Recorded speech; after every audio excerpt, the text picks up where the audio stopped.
Hi, and welcome to my Critical Literacy and Correctional Education final critical literature review project. I'm calling it Creating Opportunities.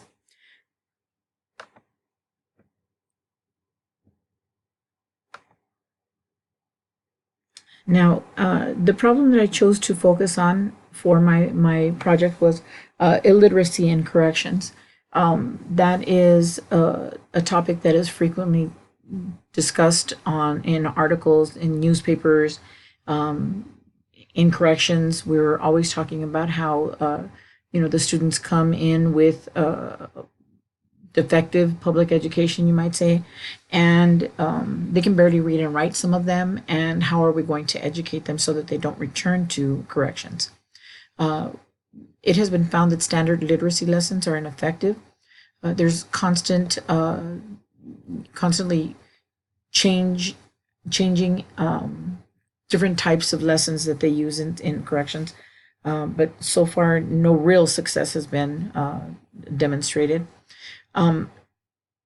My thought was that we could engage the inmates, students, and I don't know why I don't like to call them inmates, but my students in corrections with critical literacy. When I was first when I first found out about critical literacy and I started researching on it, I found that it encompasses so many theories that I was excited because there are so many lessons that can be used that can bring out some great discussions. Engaging them with the theory, with critical literacy theory, would be so much easier because it contains so many elements that are beneficial and important to the students in corrections. Now, I chose literacy because it has been a constant problem. I've been in corrections for 5 years now, and every semester, which is every 8-week period, I get anywhere from 2 to 5 women and now that I'm teaching the men, I still have gentlemen who come up to me and they don't know how to read, they don't know how to write. They discuss how they hire people to do their reading and writing for them. They have, we have discussions on why literacy is important and what it can do for them, but nothing in depth. We haven't really gone directly into how we can change this. Again, I wasn't aware of critical literacy, and now that I am aware of it, I feel that this is really good theory that we can implement as a framework for corrections. Now, using critical literacy as a framework, I what I did was I'm taking the 4 points that Hilary Jenks, who is a very well-known scholar and has dedicated her life to discussing critical literacy and teaching it. I took her points that she made 4 specific points about implementing critical literacy and teaching with it. One of them is to make a connection between something that is going on in the world and students' lives. This is good because students' lives are sometimes a bit narrow, but we broaden it by bringing out different aspects of like politics, the laws, how the financial areas that we have to deal with in our everyday lives, etc. So that's something that it provides the relevancy to the student. We also need to tell them where they can find the information for themselves. It's not just a question of me giving them the information, but I need to tell them how they can locate the information that they want on their own. Sometimes, even though in this age of the internet, sometimes they still need that kind of direction.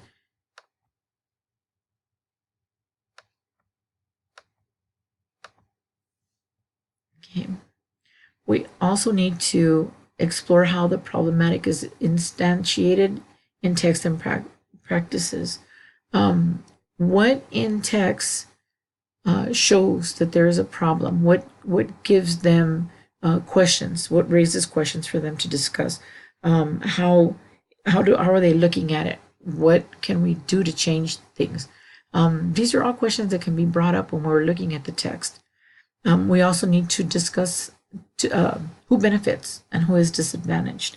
Um, this was really important when I was reading it because uh, Frere, in his book, uh, he talks about how sometimes the oppressed don't realize that they are oppressed.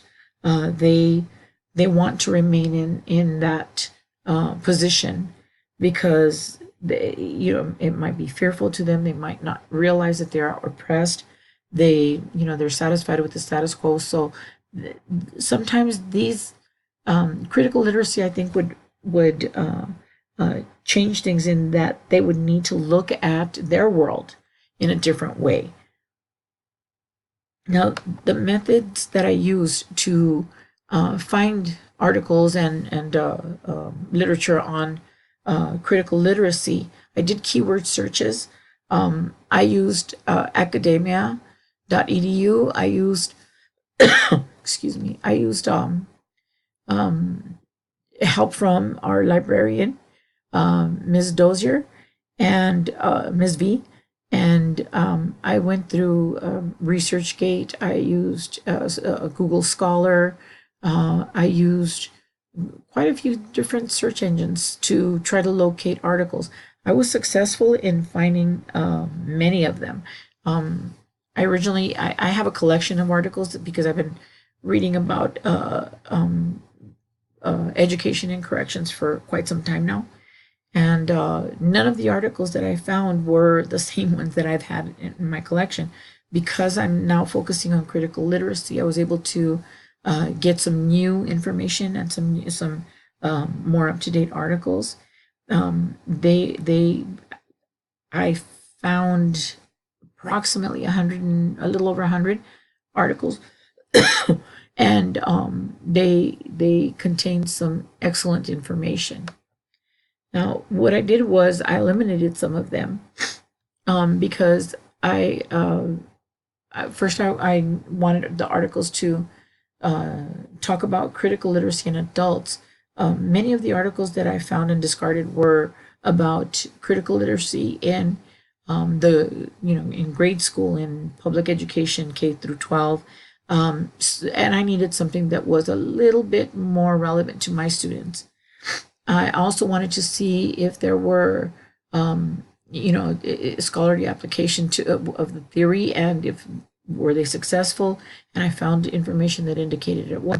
That was more to do with irrelevant information that didn't pertain to my students, that I thought would be either too complex, for us as we're starting out, or it didn't quite fit what we were hoping to attempt.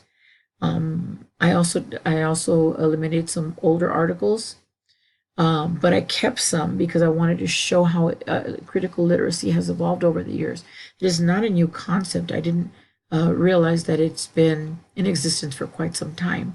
I believe in the 1980s or so, 60s, 80s, somewhere around there, it started really showing up. And there are quite a few articles in the 90s that I found that had some good information. Now, in analyzing it, I had to understand what it was that critical literacy could give my students. So one of them was the opportunity for them to self-identify, to understand who they are, where they are in the grand scheme of things, and in society, and also to understand oppression and bias, because as Frere said, and I mentioned earlier, sometimes we're not really aware of the dimension of oppression that we live with, and the biases that we have to go through. It also Critical literacy also offers opportunities for us to investigate the fabric of social justice in the world today, and how we are placed in it. What is our role in social justice? How are we trying to implement change? And I thought that critical literacy would be a good way to go. Also, I had to think about the issues that might come up. Um, Currently, teaching in jail, it offers quite a few challenges to implement critical literacy theory and framework, mainly because everything has to be approved by the deputies, by the our education-based incarceration bureau, and they want to know how it's implemented. We're also watched all the time. There are cameras in my classroom, and so with those cameras, they notice when students are walking or talking or whatever they're doing. We're all being watched, and so when I'm going to attempt something where they have to interact with each other, I have to get permission and I have to explain why the need is there. So that's one of the challenges. Also, we need to understand the terminology of critical literacy and the history so that we can really get a good grasp on how to implement the framework.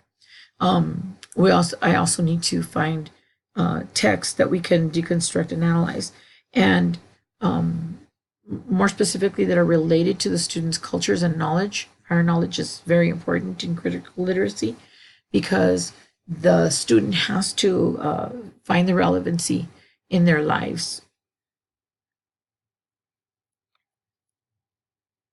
Okay, I like to find the positives and negatives to everything. So I found the positive was that the students can state and discuss their viewpoints about all the text by deconstructing and reconstructing it, and then we can discuss what they find or what they feel or their perspectives with each other when openly. Um, the negatives were again the lively discussions, the interactions, and all of that. Putting critical literacy as one of the ideas to use in corrections might seem a little strange to the deputies and to the administrators in the jail, because again they're told when to eat, when to sleep, where to go at all times. It's very tightly structured, and so enacting um, enacting these lessons and promoting discussion and getting them involved in all of this, it is going to be a challenge, but I believe that it can be done. Now, the implications of not using critical literacy, they're all on this table right here, which I thought was very useful and self-explanatory, pretty much. There were certain items in here that I really found interesting. Um, for example, the diversity without access. The outcome for that is diversity without access to powerful forms of language ghettoizes students. I thought that was really interesting. Um, the diversity without power, that is it's diversity without power is just not recognizing the differences, and or that difference is structured in dominance, and not all discourses, genres, languages, literacies are equally powerful. We don't all have the same voice, and critical literacy points that out to us and allows us to talk about it.